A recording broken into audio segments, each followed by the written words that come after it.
Managers కూడా ఏం కోరుకుంటారు, ఒక ముఖ్యమంత్రి రావాలనుకుంటారు, స్కూల్కు ఫండ్ ఇవ్వాలనుకుంటారు. కానీ నాకు ఇప్పటివరకు అర్థం కానిది ఏంటంటే గవర్నమెంట్ ఇంత దౌర్భాగ్యమైన పరిస్థితులు ఉందా? గవర్నమెంట్ కాలేజీని కట్టనీకే ప్రైవేట్ చందాలు వసూలు చేస్తున్నారంటే ముఖ్యమంత్రి గారు కళ్ళతోటి చూడాలి. షాద్ నగర్ కాలేజీ ఏదైతే ప్రైవేట్ ఫండ్ తోటి కడుతురో ఆ కాలేజీని గవర్నమెంట్ ఎందుకు కట్టలేకపోతుంది అంటే కట్టలేని పరిస్థితులు ఉందా? దానికి కూడా ముఖ్యమంత్రి గారి సమాధానం చెప్పాలి.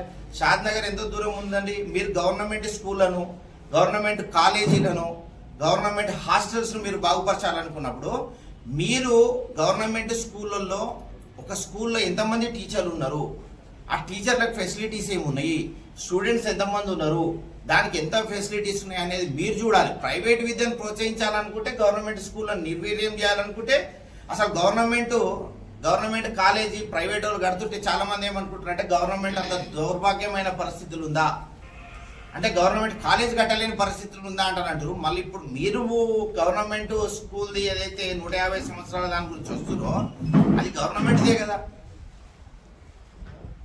మీకు చేతన కాదంటే అని చెప్పండి, ప్రతిపక్షంలో ఉన్న నేను కూడా కట్టగలుగుతాను, అది పెద్ద ప్రాబ్లం కాదు. ఎందుకంటే చందాలు వసూలు చేసేదానికి పేర్లు అవసరం లేదండి.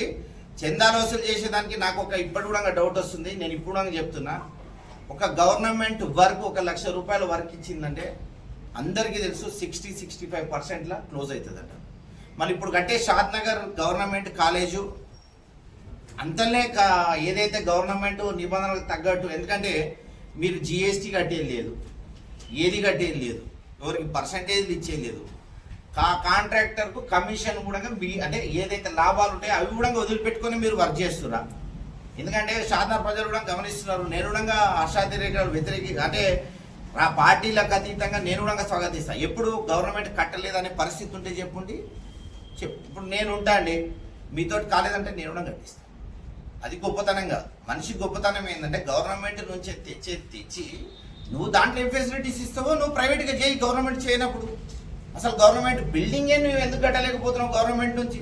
ముఖ్యమంత్రి గారు దీనికి కూడా రేపు సమాధానం చెప్పవలసి వస్తుంది. నేనే స్టేజ్ మీద ఉంటే అడుగుతా, రేవంత్ రెడ్డి గారు మీరు ముఖ్యమంత్రి అయిన సంతోషం, కానీ తెలంగాణలో మీరు గవర్నమెంట్ కాలేజ్ బిల్డింగ్ కట్టలేకపోతురా? గవర్నమెంట్ అదే పరిస్థితుల్లో ఖచ్చితంగా అడుగుతా. నేను ఒకటి చెప్పగలుగుతున్నాను, మీరు గవర్నమెంట్కు రిప్రజెంటేషన్ ఇచ్చిరా ఈ కాలేజీ కట్టాలని. వాళ్ళు కట్టలేదు, టైం ఇస్తామంట అని చెప్పిట వాళ్ళు ఏమని అడిగితా? మీరు నిర్ణయం తీసుకునే ముందు, అంతకుముందు టీఆర్ఎస్ గవర్నమెంట్లో చూడండి, ఎవరైనా దాతలు ముందరకు వస్తే వాళ్ళే స్కూల్ కట్టించి వాళ్ళ పేరు పెట్టారంటని చెప్పారు. వాస్తవం అది. అట్లా నిజంగా కూడా జరిగినాయి. మంచి పథకాలు తీసుకోరు. అదేంటంటే మీరు లోకల్ స్కూళ్ళు చూడండి, అవి ఉన్న ఊరుల్లో స్కూళ్ళ గురించి అంటే కింది వ్యవస్థనే మంచిగా లేకుంటే నువ్వు కాలేజీ వ్యవస్థ వరకు వచ్చినావు నువ్వు, ఓకే. కింద ఊళ్ళల్లో స్కూళ్ళు కడితే ఫెసిలిటీస్ పెడితే ఆ స్టూడెంట్ చదువుకోవాలంటే ఉంటుందా ఉండదా? అవి చేసినాయని ఊళ్ళల్లో అంటే ఎక్కడైనా సరే ఇట్లా కాలేజీ బిల్డింగు అట్లా డైరెక్ట్ కట్టలేరు. ఊళ్ళల్లో మంచి మంచి స్కూల్, ప్రైమరీ స్కూల్ కట్టారు, హై స్కూల్ కట్టారు. స్వస్తిక్ కంపెనీ వాళ్ళు దాన్ని చెక్ ఇచ్చారు. ఇంకా చాలా మంది చెక్కులు ఇస్తారు. ఈ చెక్కులు ఇచ్చేది ఏం లాభం లేకుండానే ఇస్తురా? ఒకటి. రెండోది ఏంది, ఏదైతే ఆ డెవలప్మెంట్ ఫండ్ వాళ్ళు చాలా స్కూల్ ఉన్నాయి, చాలా ఊళ్ళు ఉన్నాయి, అవి ఉన్నాయి, దాన్ని కూడా యూజ్ చేయొచ్చు.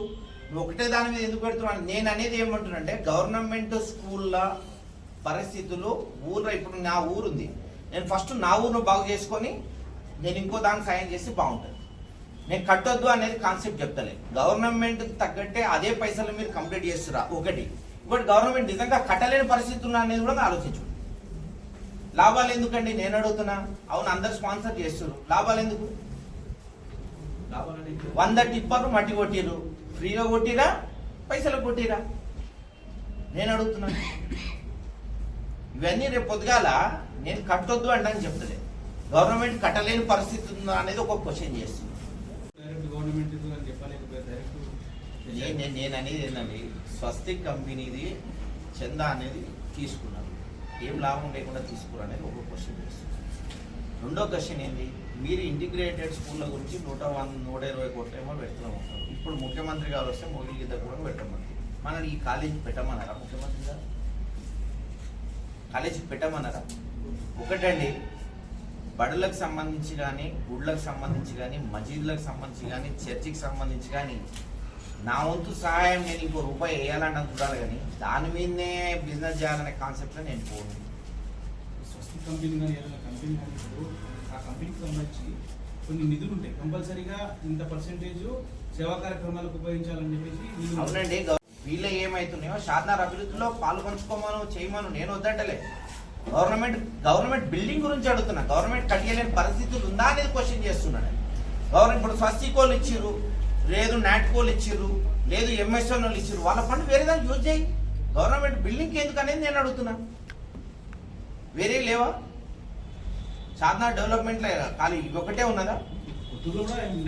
నేను అదే చెప్తున్నాను. గవర్నమెంట్కి సంబంధించి గవర్నమెంట్ కట్టియలేని పరిస్థితి ఉందా అనేది ఒక క్వశ్చన్. ఒకటి, వాళ్ళు సరే వాళ్ళు ఆ 2% ఉందా 3% ఉందా వాళ్ళ కంపెనీ నిబంధనల ప్రకారం కరెక్టే ఖర్చు చేస్తుందా? అట్లాంటప్పుడు వాళ్ళ వార్షిక ఆదాయం ఎంత? 1000 కోట్లు నడిచింది. ఆ 1000 కోట్ల నువ్వు ఎంత ఖర్చు పెడుతున్నావు, ఎక్కడెక్కడ ఖర్చు పెడుతున్నావు అందరి ముంగల డిస్ప్లే చేయండి. తప్పేమున్నది?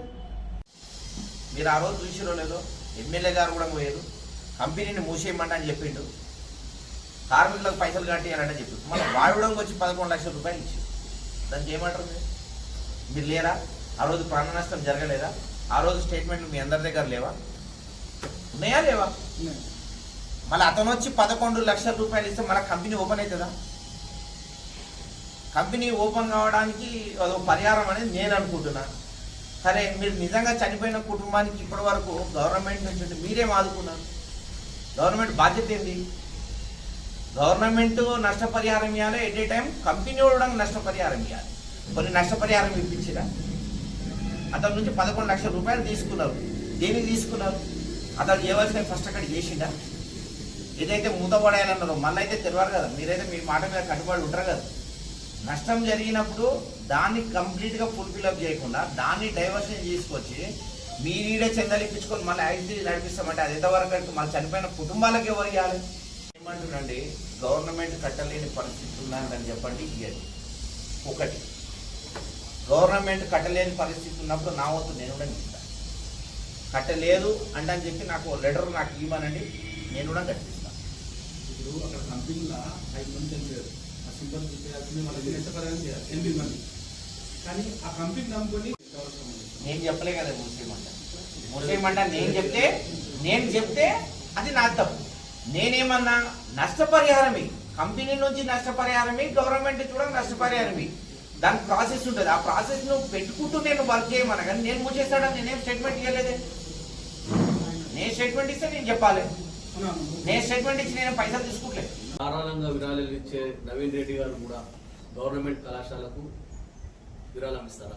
నేను ఖచ్చితంగా ఇస్తాను. గవర్నమెంట్ కాలేజ్ కట్టలేని పరిస్థితులు ఉందని చెప్తే నేను విరాళం అంటే పైసల రూపకంగా వస్తు రూపకంగా ఇస్తాను. వస్తు రూపకంగా ఎందుకు ఇస్తా? అక్కడ ఉన్న ఫెసిలిటీస్ ఏమైనా లేకుంటే ఆ ఫెసిలిటీని కల్పిస్తాను. ఇప్పుడు ఒకటే కాదు కాండి, కాలేజీలో చాలా వసతులు ఉంటాయి, కంప్యూటర్లు ఉంటాయి, ల్యాప్టాప్లు ఉంటాయి. ఒక ఏజ్ వచ్చినాక ఇంటింటికి ల్యాప్టాప్ ఇస్తామని చెప్పి మీరు హామీ ఇచ్చారు, స్కూటీలు ఇస్తామని అని చెప్పారు. మీరు ఇవ్వలేకపోతే నేను ల్యాప్టాప్ ఇవ్వగలుగుతాను, ప్రతి స్టూడెంట్కి ఇవ్వగలుగుతాను. అటువంటి ఫెసిలిటీస్ చేయాలండి, అది మన బాధ్యత. ఒక పౌరునిగా నా బాధ్యత కూడా. కానీ గవర్నమెంట్ కాలేజ్ కట్టలేని దుస్థితులు అంటే నేనైతే అనుకోవట్లేదు. ఫెసిలిటీస్ గురించి అనుకుంటే ఇవ్వాలి, నేను కూడా ఒప్పుకుంటాను. ఫెసిలిటీస్ గురించి ఇవ్వద్దని చెప్తాను.